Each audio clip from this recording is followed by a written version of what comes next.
So today we are going to discuss basics of signals. Basics of signals. There are four types of signals.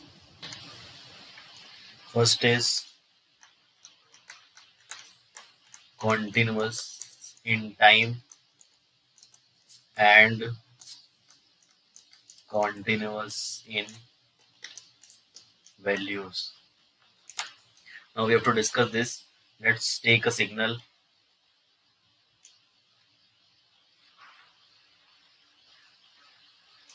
and its value varies from 0 to 4.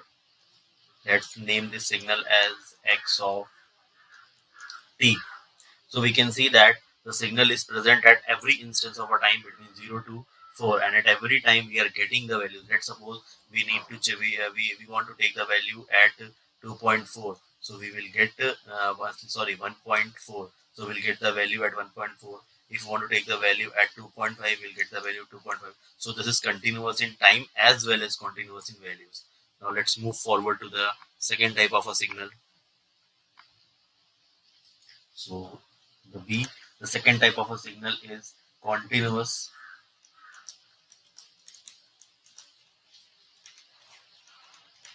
in time, comma,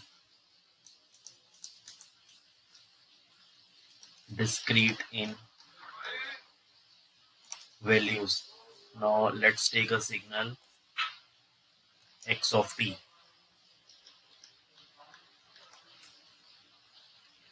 Its value varies from 0 to, like the previous, its value will vary from 0 to 4 only.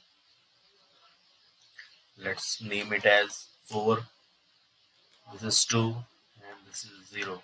So we can see here, let's call its amplitude as 5 and this is as -5. So we can see that the signal is present between 0 to 4, but we have only two stages of value, which is +5 and -5. Like in previous signal, we were taking the values at 2.5, 2.4, 1.2, but here we'll get the constant value only, which is +5 and -5 only. So this is continuous in time, but discrete in values. Let's move forward to the third type of a signal.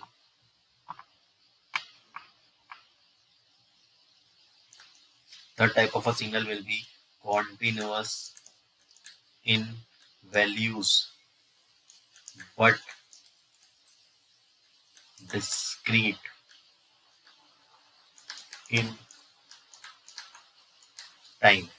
So let's draw a signal. Let's suppose this is a signal f of t. So let's draw the signal f of t, and its value is +5 and -5 here. Let's call it as f of t. Let's take another signal which is an impulse train, like this, 1 1 1 1, and this will be also 1. Its value will be 0 in between these intervals. So this is, let's suppose this is p of t and its amplitude will be 1. Now if I multiply both signal, let's multiplication will give me f of t multiplied with p of t. So if I multiply the signal, let's see the plot, what plot we are getting. So this will so if we multiply 1 with a signal, it will give that signal only, and if we multiply 0 with a signal, we'll get 0 only. So we'll get this signal here, another signal here, another signal here, another signal here. Now we'll get the signal down. Now we'll get the signal down.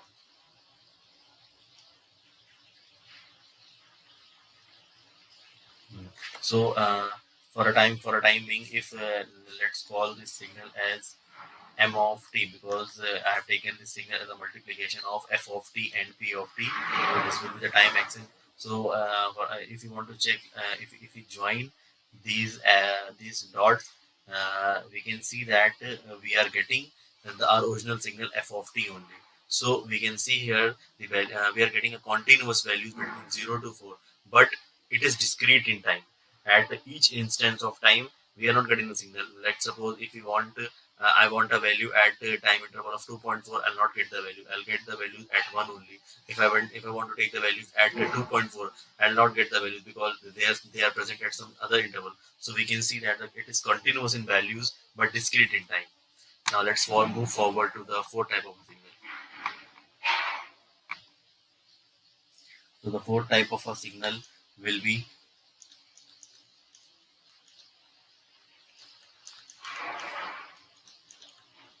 discrete in time and discrete in values. So in third we have in third type of signal, which is continuous in time and discrete in continuous in values and discrete in time. We have seen that there is a discontinuity in time, but we discontinuity in time and a continuity in value. So this process is called as a sampling. Basically, when we multiply a continuous signal with the impulse train of a signal, it is called as a sampling. So after sampling, we have another process called as quantization, in which we basically round off the value. Let's suppose we have a value of 1.2, so it will be round off to 1. We have a value 2.2, it will be round off to 2. We have value 2.6, it will be round off to 3. So basically in this process is called as quantization of a signal. Quantization of a signal, which is basically means rounding off. Okay, so now we will be taking the output of a third type of a signal, and then draw the further output for this fourth type of a signal. So in the third, we have been getting the output like this.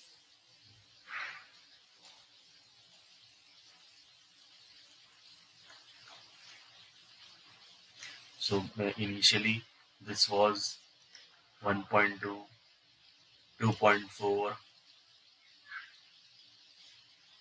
3.6. So what we are doing, we are rounding off this value. So the new figure, which will be the fourth type of a signal, will be, so 1.2 will be round off to 1. So it will be 1. 2.4 will be round off to 2.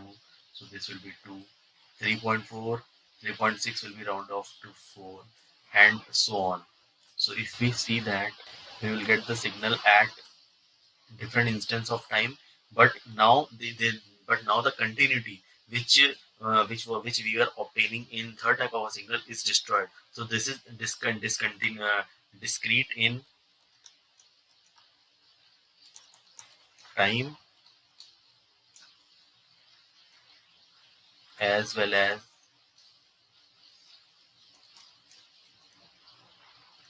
discrete in values. So basically we have completed our four types of a signal. Now let's at the last recall all the signal, all the types of a signal which we have studied. First was continuous in time and continuous in values. B part.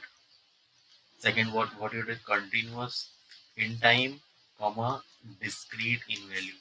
Fourth type was continuous in values but discrete in time, and last one which we have discussed was discrete in time as well as discrete in value. So these all are the four types of. Later on we will discuss about different types like unit, impulse, RAM. So but basic four types of a signal are this only.